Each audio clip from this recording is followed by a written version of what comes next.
Hi there, Tad Hargrave from Marketing for Hippies with a puttering session case study. This is a woman who's a coach in,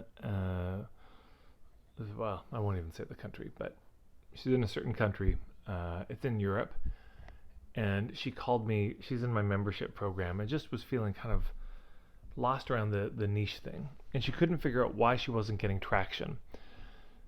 So she's a freelancer where she gets brought in to do speaking gigs for corporations about um, being more effective in your work, high performance, and does these little 90-minute presentations where somebody else I think sets it up, and the corporation pays, and it's a steady gig. It's been really working for her.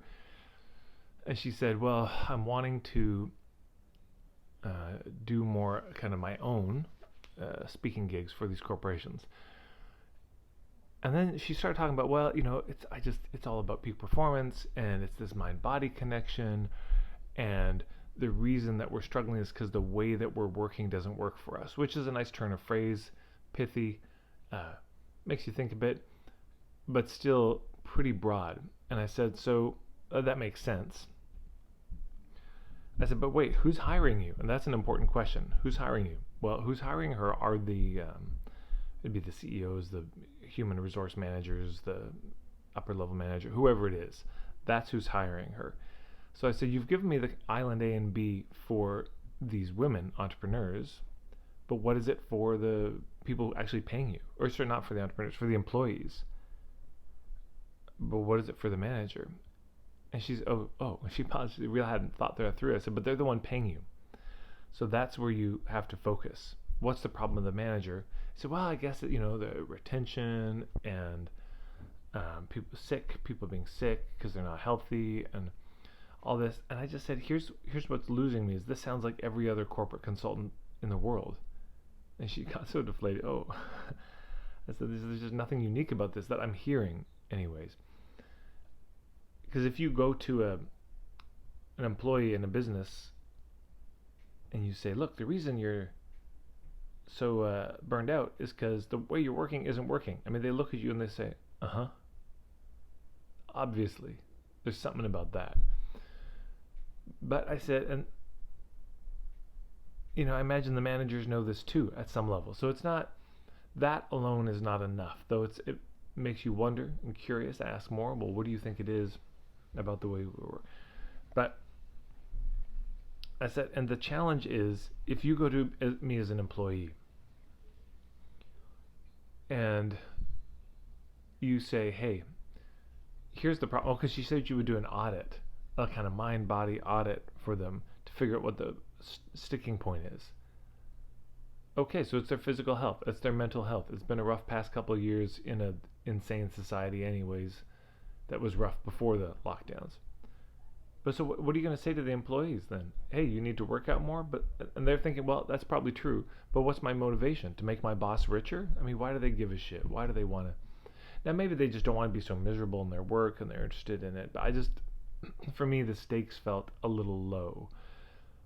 And for the boss, what are they going to do? Tell their employees they need to work harder or do a yoga program? And she said, no, it's not that they need yoga or meditation so much as they need to actually change the way they're working. And I said, I get it, but that just, again, sounds generic. It sounds sort of obvious. And I said, the important thing is we need to stand out somehow. So the standing out could be the who, the what, the where, the when, the why, the how. And I walked her through that.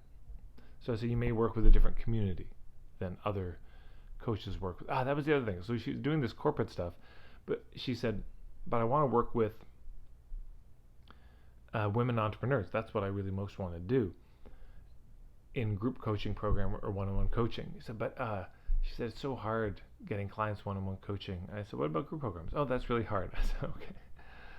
So that's what's holding you back. In both cases, it's hard. That's the thing you want to do. And I asked her, I said, if I could wave a magic wand and you would just have your days would be full coaching women entrepreneurs one-on-one or in a group, and the money was so good you didn't need the corporate gigs, how would you feel about that? She said, oh, that'd be great. That would be ideal. So what she's saying is that's what she really wants. She just doesn't see the way there from here.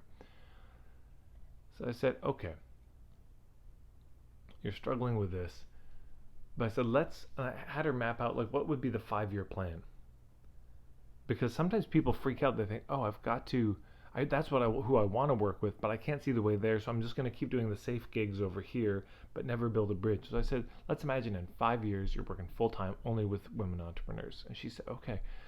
And I give her 5 minutes. And a little bit before the timer went, she said, I think I've got it. I'm realizing I should be going and speaking at these events for women entrepreneurs.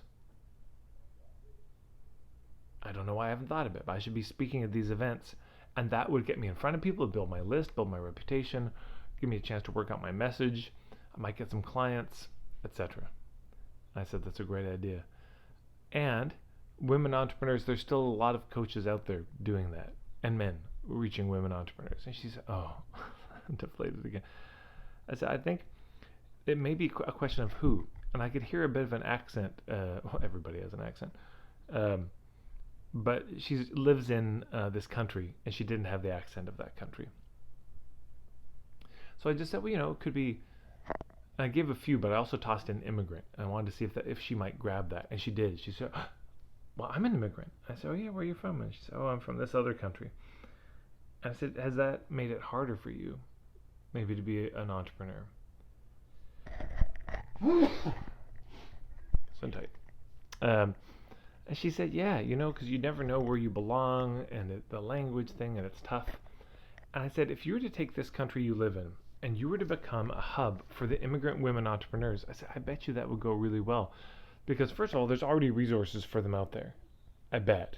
And if there aren't, man, you could be it. But there are grants, there are networks, there are publications, there's all sorts of things. And I bet you a lot of these women immigrant entrepreneurs, they don't even know that those things exist in that country. You could be one of the people who not just gives them coaching, but hooks them up with almost like a social worker. You hook them up with the resources that they don't even know exist and wouldn't know how to apply for. And she started getting so excited. And I said, and you could do a meetup group, in that city you live, which is the capital of the country. I said, you could do a meetup group there for women entrepreneurs. And this is a model I heard from somebody in San Diego, this guy, Mal Warwick, I think his name was. And it's a 3-part model, and I recommend giving it a shot if it strikes you. First of all, you do a meetup group. So she would do it for these immigrant women entrepreneurs. And there's no charge for it. It's free, and there's no pitching at it. It's just genuinely meetup, and every time she does a 20-minute talk or something.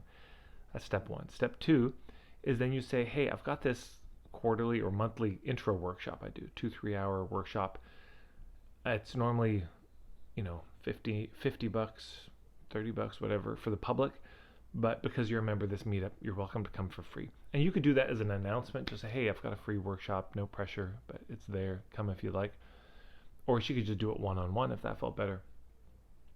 But they come to that workshop. So it's a free meetup with no pitching to a free intro workshop. And at that intro workshop, that's where you share your other stuff, but it's in the context of your whole point of view being shared. So she might say, just share her story. I moved to this country years ago as an immigrant woman, and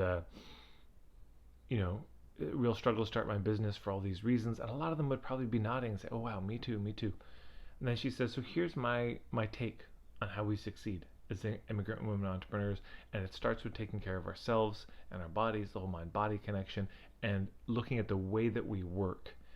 So that we don't burn out. And so that would be the immigrant women entrepreneurs in this country who are maybe struggling with burnout or etc. So there's still some honing to do on what that island is.